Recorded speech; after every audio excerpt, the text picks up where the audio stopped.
Ketika Tianzun ke-9 muncul di hadapan mereka, niatnya sangat jelas untuk menyelamatkan Zaising. Namun, tubuh Zaising yang sudah hampir hancur akibat teknik Doklastian yang dilepaskan oleh Xiaoyan membuat upaya itu sia-sia. Sementara itu, sosok biru yang tampak misterius menghentikan pergerakannya saat nyawa Zaising terenggut.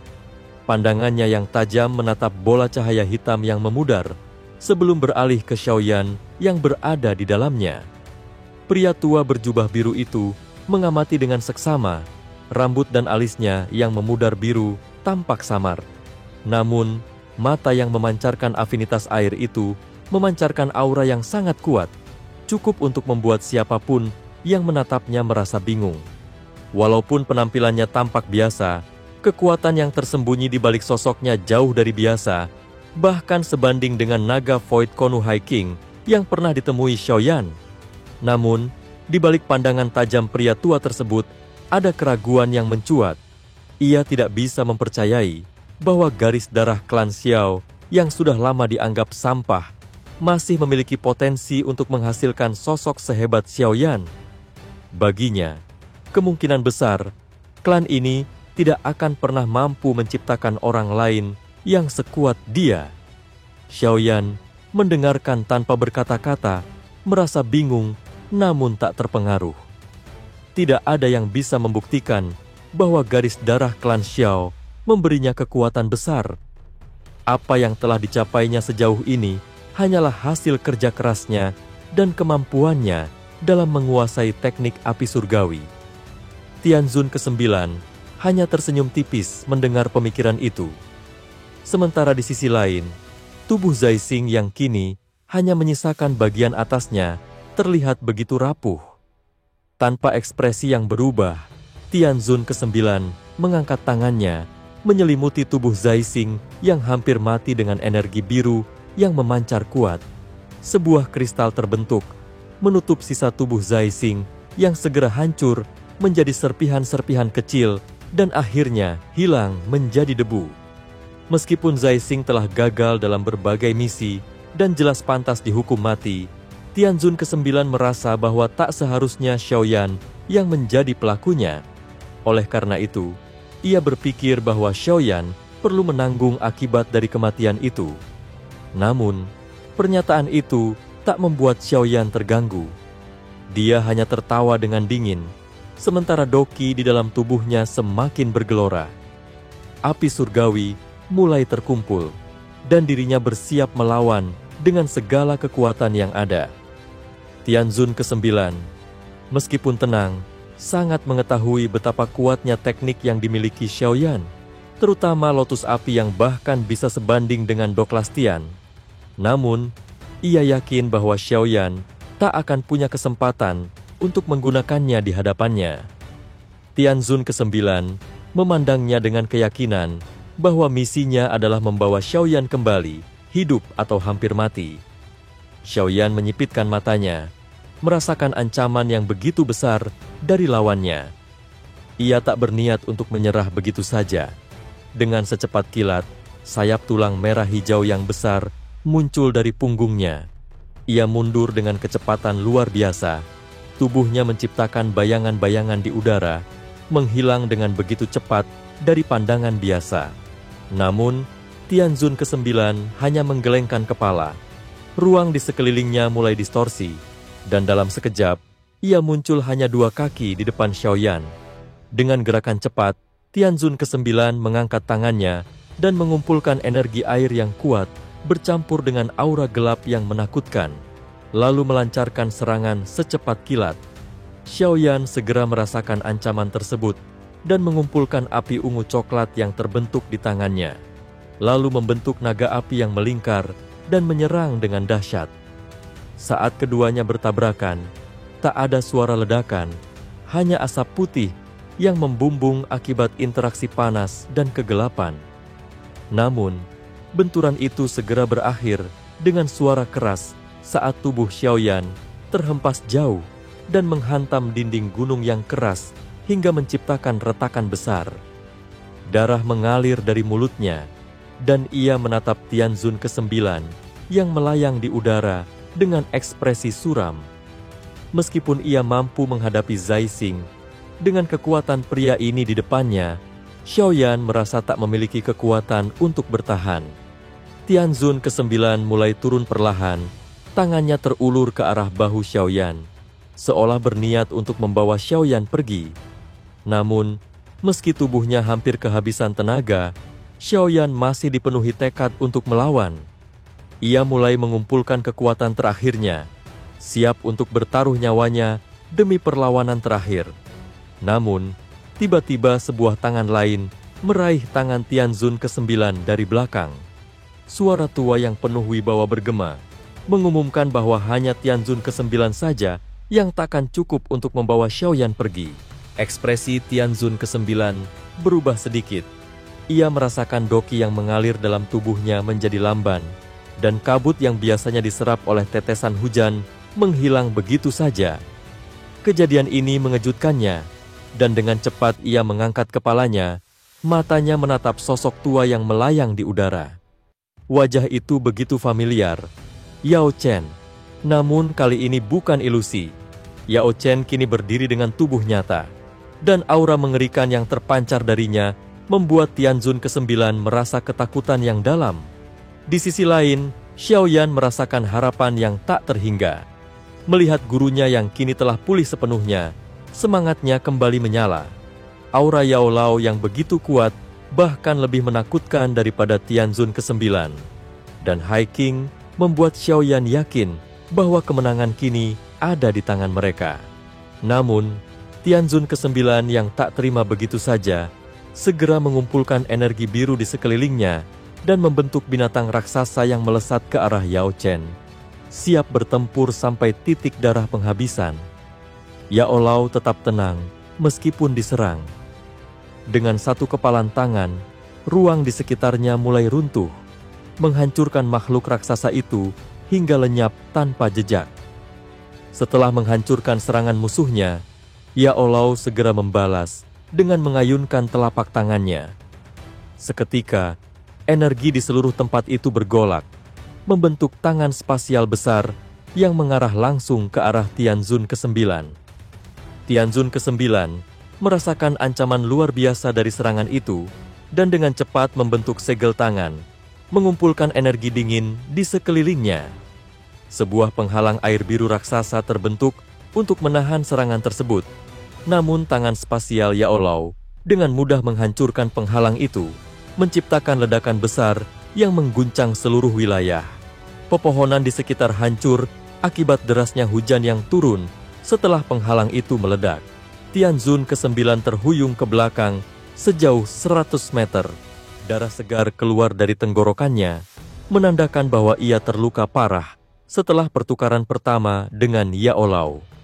Pertempuran yang luar biasa ini menarik perhatian banyak ahli yang menyaksikan dari kejauhan. Beberapa mengenali Yao Lao dan terkejut dengan kembalinya sosok yang pernah sangat berpengaruh di dataran tengah. Sementara itu, Xiaoyan yang memantau situasi di medan perang menyadari bahwa pertempuran semakin sengit. Diperlihatkan Tianzun Black dan Tianzun White mulai terdesak, sementara King Lin bertarung sengit melawan Tianzun White. Berbeda dengan yang diperkirakan, King Lin mampu mengimbangi Tianzun White berkat kekuatan jiwa ular surgawi kuno yang dimilikinya. Melihat situasi yang semakin sulit, Yao Lao memutuskan untuk turun tangan. Dengan satu genggaman, ia menciptakan tangan spasial besar lainnya dan menghantam Tianzun Black dan White yang tengah bertarung sengit. Serangan mendadak itu membuat keduanya tidak sempat menghindar, langsung terkena dampaknya. Mereka memuntahkan darah segar sebelum terjatuh ke tanah, menciptakan kawah besar di hutan di bawah mereka. Para ahli yang menyaksikan kejadian itu pun terkejut. Dalam sekejap mata, dua sosok kuat yang berasal dari aula jiwa dikalahkan oleh Yao Lao. Kekuatan ini membuat para pengikut aula jiwa ketakutan. Tanpa berpikir panjang, mereka pun segera melarikan diri, tidak berani lagi menghadapi Yao Lao.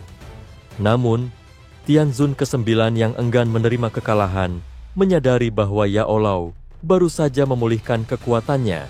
sehingga mungkin masih kesulitan menggunakannya secara penuh. Dengan tekad membara, ia mulai membentuk segel tangan yang rumit. Seiring dengan pergerakan tangannya, ruang di sekitarnya mulai berfluktuasi. Terbentuk sebuah retakan spasial yang perlahan terbuka. Dari dalam retakan itu, aura yang sangat menakutkan mulai merembes keluar, menandakan kehadiran sosok yang jauh lebih kuat. Yaolau, yang menyadari siapa yang akan muncul, hanya mengernyitkan alisnya. Aura ini tidak asing baginya. Sosok yang muncul adalah Tianzun ke-8. Garis retakan spasial terus menyebar, menciptakan aura mengerikan yang meresap ke seluruh tempat itu.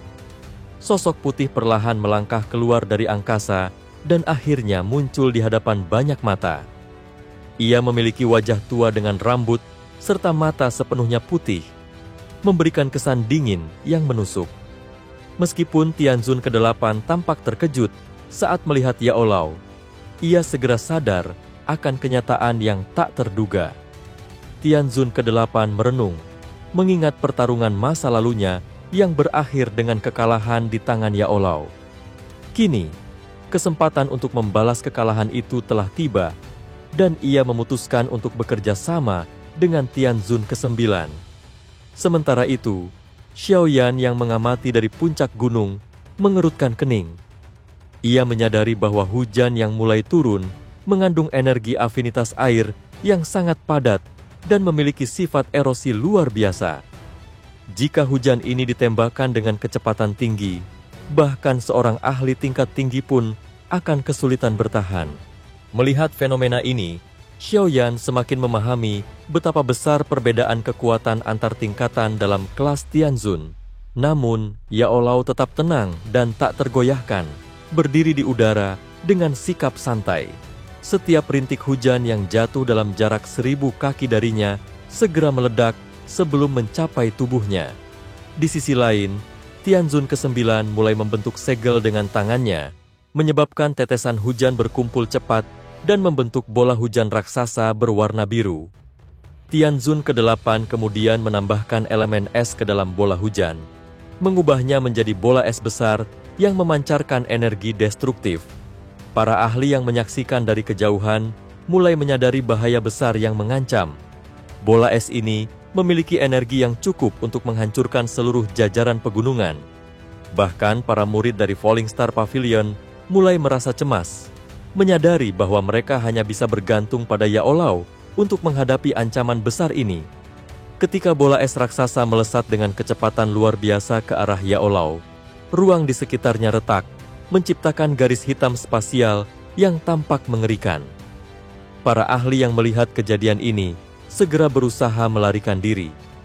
Namun, di tengah kepanikan itu, Yaolau tetap tidak bergerak dan hanya perlahan mengangkat tangannya. Tianzun ke-9 dan ke-8 menyadari bahwa serangan mereka mungkin tidak dapat mencapai Yaolau. Mereka terkejut saat bola es tiba-tiba berhenti di tengah udara. Keheningan meliputi seluruh area. Dengan ekspresi penuh percaya diri, Yaolau memasukkan tangannya ke dalam bola es raksasa itu, seolah-olah lawannya hanyalah anak kecil yang mencoba menantangnya.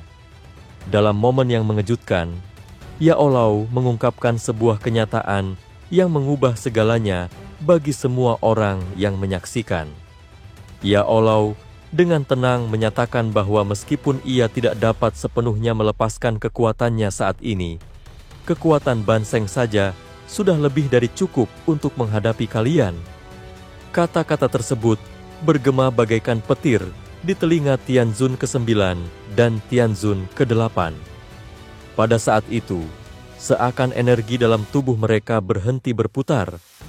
Mereka terdiam, wajah mereka dipenuhi keterkejutan mendalam saat melihat sosok pria tua yang berdiri di kejauhan dan berhasil menghentikan bola energi raksasa hanya dengan satu tangan.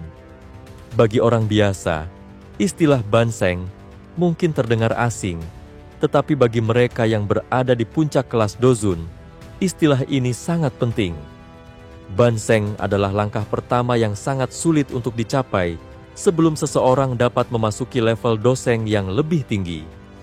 Banyak ahli yang menghabiskan hidup mereka untuk menembus batas ini, namun hanya sedikit yang berhasil.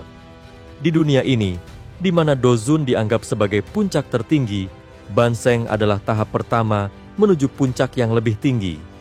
Tianzun ke-9 dan Tianzun ke-8 yang telah lama mendambakan kekuatan Banseng kini terkejut, menyaksikan bahwa Yao Lao, meskipun dengan tubuh barunya, ternyata telah berhasil melampaui batas Dozun dan mencapai tahap Banseng. Mereka tidak menyangka bahwa Yao Lao tidak hanya berhasil pulih ke kekuatan puncaknya, namun melampaui batas yang mereka anggap mustahil untuk dicapai. Mereka mengira bahwa Yao Lao hanya akan kembali ke puncak kekuatannya. Namun kenyataannya, Yao Lao berhasil menembus batasan tersebut dan mencapai level yang lebih tinggi. Tatapan banyak ahli, termasuk Feng Zunzi dan lainnya, tertuju pada Yao Lao yang kini berdiri di langit. Meskipun tubuhnya tampak lebih kecil dibandingkan bola es raksasa yang mengancam, tekanan yang terpancar darinya begitu besar hingga membuat energi bola es itu sendiri mulai bergetar. Para saksi terdiam, dan dalam hati mereka dipenuhi dengan rasa kagum yang luar biasa. Meskipun Banseng adalah tahap yang masih di bawah puncak Doseng, pencapaian ini menunjukkan lonjakan yang luar biasa. Beberapa ahli yang sebelumnya berniat melarikan diri pun berhenti, menyadari bahwa kehadiran Banseng di Falling Star Pavilion akan mengubah segalanya. Kabar tentang kemunculan Banseng ini segera menyebar ke seluruh wilayah Central Plain, membawa perubahan besar dalam kekuatan dan reputasi mereka. Bahkan Hall of Soul yang selama ini terkenal pun kini harus memikirkan kembali langkah mereka, karena Falling Star Pavilion bukan lagi kekuatan yang bisa dianggap remeh. Bukan hanya sebagai ahli Banseng, Yao Lao juga dikenal sebagai seorang alkemis terkemuka di benua ini, seseorang dengan reputasi dan pengaruh yang tak bisa dibandingkan dengan siapapun di puncak dunia. Di puncak gunung, Xiaoyan menyaksikan semua ini dengan penuh sukacita. Terobosan Yao Lao jauh melampaui harapannya. Bahan-bahan yang digunakan untuk membentuk tubuh baru Yao Lao telah dipilih dengan cermat, termasuk lengan Dozeng. Namun, Xiaoyan tidak pernah menyangka bahwa semua itu akan cukup untuk mendorong Yao Lao melampaui batas Dozun dan mencapai Banseng. Yao Lao melayang tenang di langit, matanya fokus mengamati Tianzun ke-9 dan Tianzun ke-8. Perlahan, tangannya yang menyentuh bola es mulai mengepal, dan dalam sekejap, permukaan bola yang mengandung energi luar biasa itu terdistorsi. Tanpa perlu gerakan berlebihan, bola es itu mulai pecah dan meledak dengan riak energi yang menakutkan. Namun, sebelum badai energi itu menyebar, semuanya menghilang dalam sekejap. Serangan yang mampu memusnahkan gunung dalam sekejap itu telah dihentikan tanpa kesulitan. Kekuatan ini jelas melampaui batas Dozun dan membuktikan bahwa Yao Lao kini berada di tingkat Banseng, puncak sejati yang tak terbayangkan. Tianzun ke-9 dan Tianzun ke-8 merasakan dampak dari kehancuran bola es itu. Tubuh mereka bergetar hebat dan darah mulai merembes di sudut bibir mereka. Aura mereka pun menjadi kacau. Tianzun ke-8 menghapus darah dari bibirnya dan menatap Yao Lao dengan campuran horor dan keengganan. Dulu, ia pernah kalah dari Yao Lao, dan kini, setelah sekian lama, ia kembali dikalahkan dengan cara yang lebih memalukan. Di sisi lain, Tianzun ke-9 hanya bisa menggertakkan giginya, rasa cemburu yang membara terlihat di matanya. Namun, ia cukup bijak untuk memahami kenyataan dengan wajah pucat.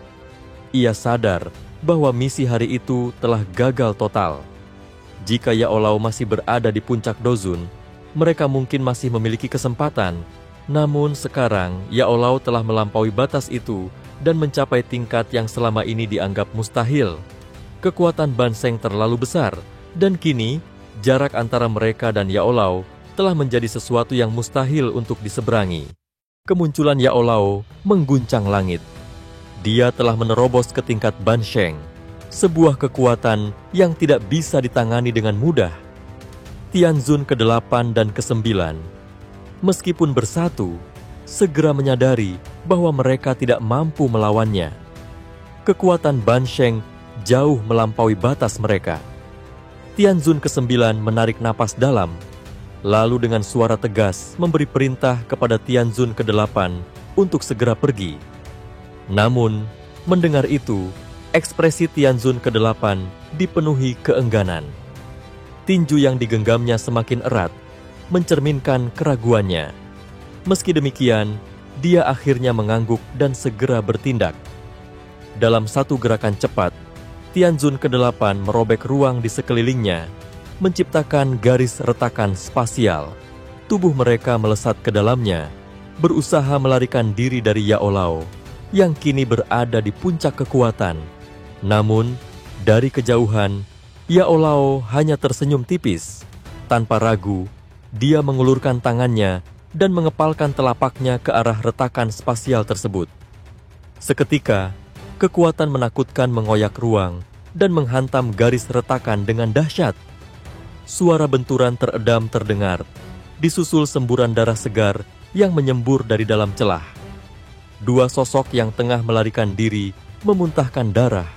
Tubuh mereka bergetar hebat akibat serangan luar biasa itu. Meski berhasil memasuki retakan ruang, luka yang mereka terima sangatlah parah. Terdengar raungan kesakitan yang menggema dari kejauhan, dipenuhi kemarahan dan peringatan bahwa Hall of Soul tidak akan tinggal diam atas kejadian ini.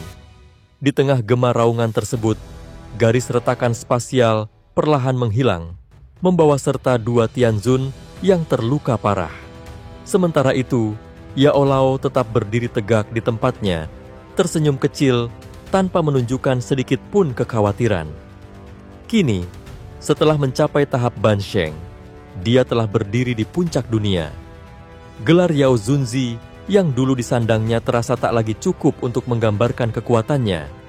Mungkin, kini dia lebih pantas disebut sebagai Sheng Yao Chen. Yao Lao menatap titik di mana Tianzun ke-8 dan ke-9 menghilang. Setelah beberapa saat, dia akhirnya menarik pandangannya dan berbalik, melirik para ahli yang berada di kejauhan. Tanpa terlalu memperhatikan mereka, dia melangkah ke samping Xiaoyan. Alisnya sedikit berkerut melihat kekacauan yang melanda alam bintang. Meskipun dia berhasil menghentikan upaya Hall of Soul untuk menghancurkan faksi mereka, Falling Star Pavilion tetap kehilangan beberapa murid yang gugur dalam pertempuran. Dia sadar bahwa fondasi kekuatannya masih belum sepenuhnya stabil setelah mencapai tingkat Ban Sheng, membuatnya tak mampu bertindak lebih jauh. Jika keadaannya lebih stabil, dia tak akan ragu untuk membalas dendam atas kematian para murid mereka. Namun, meskipun demikian, ia tetap merasa bersyukur. Intervensinya berhasil menyelamatkan Falling Star Pavilion dari kehancuran total. Saat itu, Feng Zunzi dan yang lainnya tiba dengan cepat. Yao Lao hanya menggelengkan kepala dan dengan suara lembut memberikan instruksi untuk mengatur kembali keadaan. Dia yakin bahwa setelah pertempuran ini, Hall of Soul tidak akan berani menyerang lagi dengan mudah. Kehadiran seorang elit Ban Sheng di Falling Star Pavilion akan membuat mereka berpikir dua kali sebelum bertindak.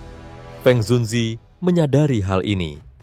Dia tahu bahwa Hall of Soul tidak bisa sembarangan mengirim ahli tingkat tinggi mereka tanpa perhitungan matang.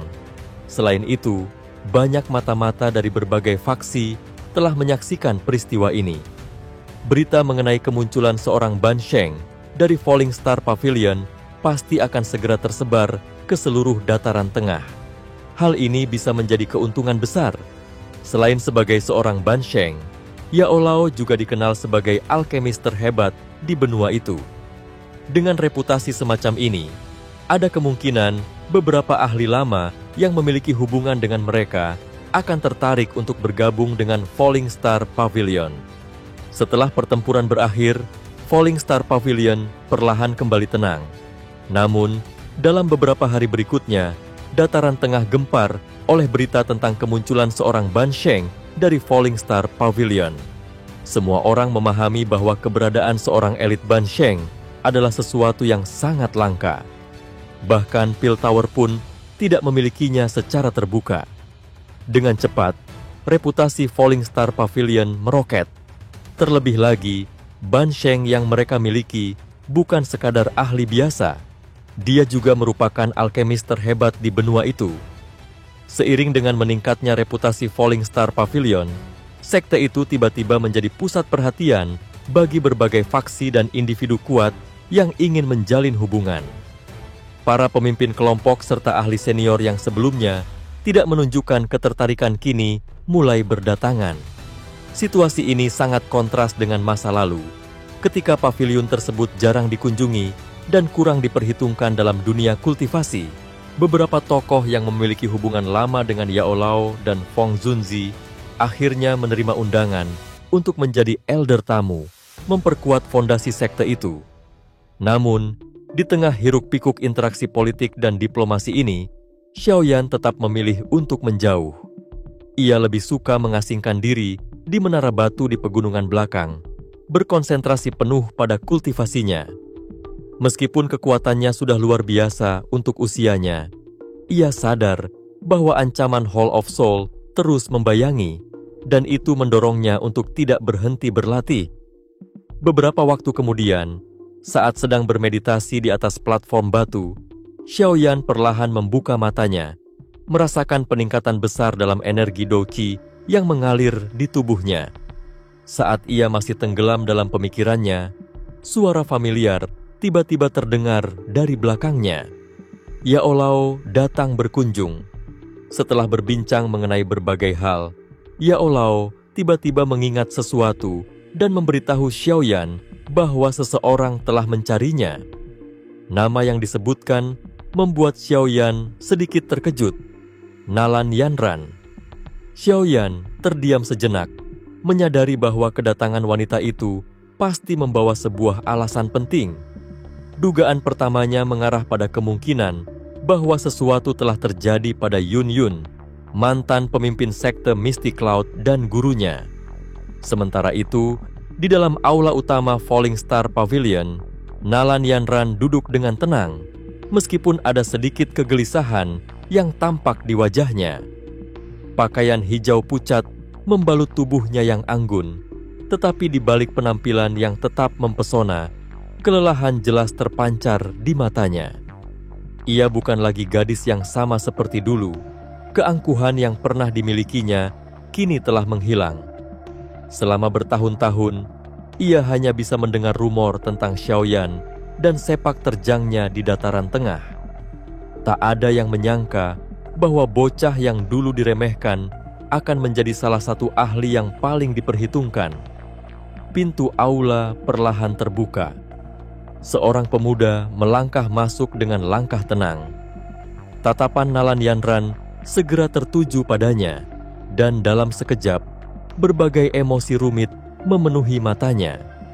Ia pernah berdiri di puncak kejayaan sebagai pewaris Misty Cloud Sect, tetapi kini ia merasa bahwa jarak antara dirinya dan Xiaoyan terlalu jauh untuk dijangkau. Dulu, ia yang memutuskan pertunangan mereka dengan angkuh, tanpa menyadari bagaimana keputusan itu akan mengubah nasib mereka berdua. Kini, setelah sekte yang ia banggakan hancur dan jalannya berubah, ia datang membawa permohonan. Dengan suara yang tenang, namun mengandung beban emosional, Nalan Yanran mulai menceritakan tujuannya.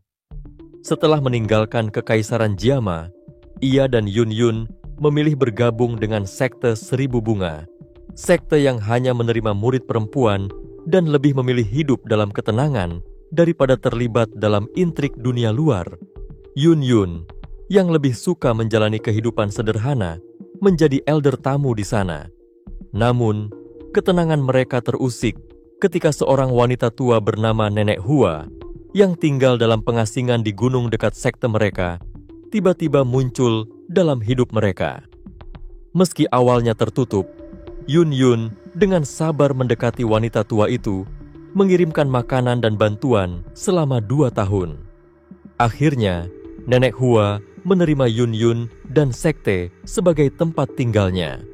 Setahun kemudian, di ambang kematiannya, Nenek Hua menggunakan teknik misterius untuk menyegel seluruh douqi miliknya ke dalam tubuh Yun Yun, sekaligus menyerahkan kepadanya tablet giok kepemimpinan sekte. Itu adalah tanda bahwa Yun Yun telah ditunjuk sebagai kepala sekte yang baru. Namun, Yun Yun tidak tertarik pada kekuasaan dan memilih untuk tetap hidup sebagai elder biasa. Masalah muncul 6 bulan yang lalu ketika kepala penjabat sementara menuntut Yun Yun menyerahkan tablet giok tersebut. Yun Yun yang tidak ingin konflik dengan sukarela menyerahkannya. Namun, kepada penjabat tidak berhenti sampai di situ. Ia menginginkan sesuatu yang jauh lebih berharga. Douqi nenek Hua yang tersegel dalam tubuh Yun Yun. Mengambil kekuatan itu berarti membunuh Yun Yun. Meskipun beberapa elder menentang tindakan kepada penjabat, aturan sekte tetap berpihak padanya. Ia menantang Yun Yun ke dalam duel yang dianggap adil. Tetapi sekte Seribu Bunga memiliki peraturan unik. Pemimpin sekte dapat bertarung dengan pendampingnya, sementara lawannya harus bertarung sendirian. Kepala penjabat memiliki sekutu kuat, Yua Liangjun, seorang ahli dozun bintang 6. Yun Yun, yang hanya seorang dozun bintang 5, tidak memiliki peluang menang jika harus bertarung sendiri. Dengan waktu yang semakin menipis sebelum duel, Nalan Yanran merasa terdesak. Ia tahu bahwa satu-satunya harapan Yun Yun adalah intervensi dari seseorang yang cukup kuat untuk membalikan keadaan. Maka, dengan segala harapan yang tersisa, ia datang menemui Xiaoyan. Xiaoyan mendengarkan dengan diam, matanya menyipit saat mempertimbangkan situasi ini. Dalam pikirannya, berbagai strategi mulai terbentuk. Kepala sekte yang menantang Yun Yun ini sepertinya memiliki ambisi yang lebih besar daripada sekadar menguasai sekte Seribu Bunga. Perjalanan menuju sana akan memakan waktu lebih dari 10 hari. Itu berarti ia hanya memiliki waktu singkat untuk mempersiapkan diri sebelum konfrontasi yang tak terhindarkan terjadi. Sekte Bunga adalah faksi besar dengan sejarah panjang dan fondasi yang kokoh. Meskipun demikian, struktur internalnya tidak sepenuhnya solid. Jika seluruh sekte menentang Yun Yun, maka masalah ini tidak akan mudah diselesaikan. Bahkan jika tampaknya selesai, ada kemungkinan pihak-pihak tertentu tetap akan mencoba menggoyahkan keadaan, kecuali ada seseorang yang benar-benar meninggalkan sekte tersebut. Dengan ekspresi serius, Nalan Yanran menjelaskan situasi internal sekte itu. Meskipun sekte Bunga memiliki warisan yang kuat, kebanyakan ahli generasi tua mereka lebih memilih untuk menghabiskan waktu dalam kultivasi mendalam dan jarang terlibat dalam urusan sekte. Jika mereka masih aktif, pemimpin sementara sekte tidak akan memiliki kendali penuh seperti sekarang. Sebagian besar sesepuh sebenarnya masih setia kepada nenek Hua dan tidak menentang keputusan yang dibuatnya. Namun, ada satu individu yang tetap menjadi penghalang utama dalam masalah ini. Xiaoyan mengangguk pelan. Jika hanya ada satu orang yang menjadi penghalang, maka situasi ini akan lebih mudah ditangani. Namun, sebelum ia bisa berpikir lebih jauh, suara akrab tiba-tiba terdengar di sampingnya. Tanpa disadari, Yao Lao telah muncul dan duduk di kursi dekat mereka. Xiaoyan terkejut sesaat sebelum mengangguk menghormati gurunya. Ia sudah menyadari bahwa perjalanan ini adalah sesuatu yang harus ia lakukan. Yun Yun adalah seseorang yang penting baginya, dan ia tidak bisa tinggal diam. Di sisi lain, Nalan Yanran tampak sedikit tegang saat melihat Yao Lao. Ia sepenuhnya menyadari status tinggi pria tua itu di dataran tengah, dan wajar baginya untuk merasa canggung di hadapannya. Yao Lao melirik sekilas ke arah Nalan Yanran sebelum menghela napas pelan. Jadi Hua akhirnya mencapai batasnya juga, katanya dengan nada lirih. Xiaoyan mengangkat alis, merasa heran dengan pernyataan gurunya. Namun, setelah beberapa saat, ia akhirnya menyadari sesuatu. Nama yang disebutkan oleh Yao Lao, Hua Yu, adalah nama asli dari nenek Hua, sosok yang menjadi pusat masalah ini. Yao Lao kemudian menjelaskan bahwa Hua Yu telah terkenal di dataran tengah jauh sebelum dirinya. Ia adalah sosok yang hebat dan eksentrik, tetapi juga memiliki banyak musuh. Luka parah yang dideritanya di masa lalu telah menyebabkan kakinya lumpuh, dan itulah yang membuatnya hidup dalam pengasingan. Jika bukan karena cedera itu, kemungkinan besar ia masih akan hidup lebih lama. Meski demikian, Yao Lao menganggap bahwa Yun Yun cukup beruntung karena berhasil mendapatkan warisan dari wanita tua itu. Huayu tidak pernah menerima murid sepanjang hidupnya. Ia tidak mudah percaya pada orang lain. Fakta bahwa dia memilih Yun Yun menunjukkan bahwa gadis itu memiliki bakat dan kepribadian yang luar biasa. Xiaoyan merenungkan kata-kata tersebut.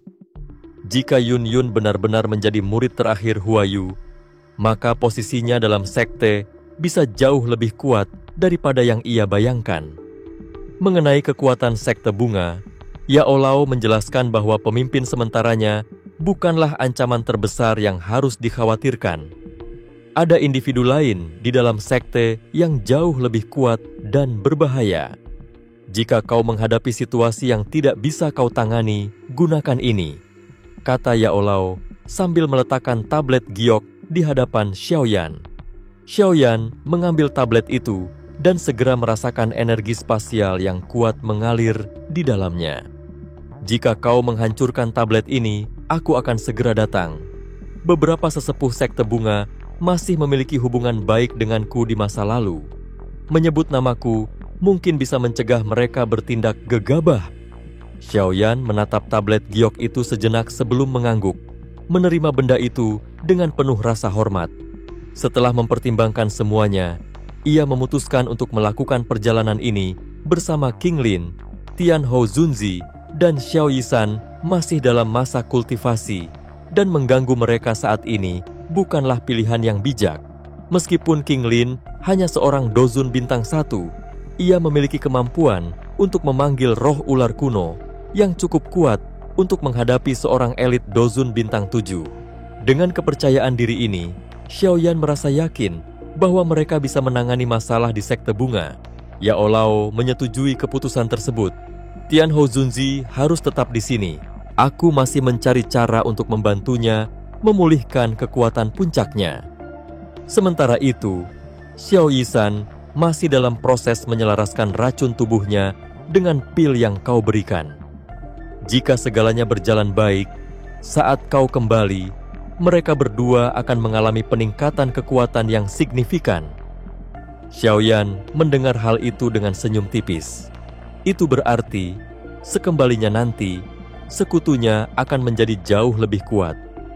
Sebelum mereka berangkat, Yao Lao memberi satu saran terakhir. Jika memungkinkan, bantu Yun Yun menjadi pemimpin sekte bunga. Sekte itu memiliki kekuatan besar. Jika ia bisa memimpinnya, Falling Star Pavilion akan mendapatkan sekutu yang sangat berharga. Xiaoyan memahami maksud gurunya, tetapi ia juga tahu bahwa Yun Yun mungkin tidak ingin memikul tanggung jawab besar seperti itu. Sejak dulu, ia lebih suka hidup sederhana daripada terjebak dalam politik sekte. Setelah memastikan semua persiapan selesai, Yao Lao memberi isyarat agar mereka segera berangkat. Tidak banyak waktu tersisa. Tanpa ragu, Xiaoyan berbalik dan melangkah keluar dari aula. Ia siap untuk memulai perjalanannya menuju sekte bunga. Di belakangnya, Nalan Yanran memberi hormat kepada Yao Lao sebelum buru-buru mengikuti langkah Xiaoyan.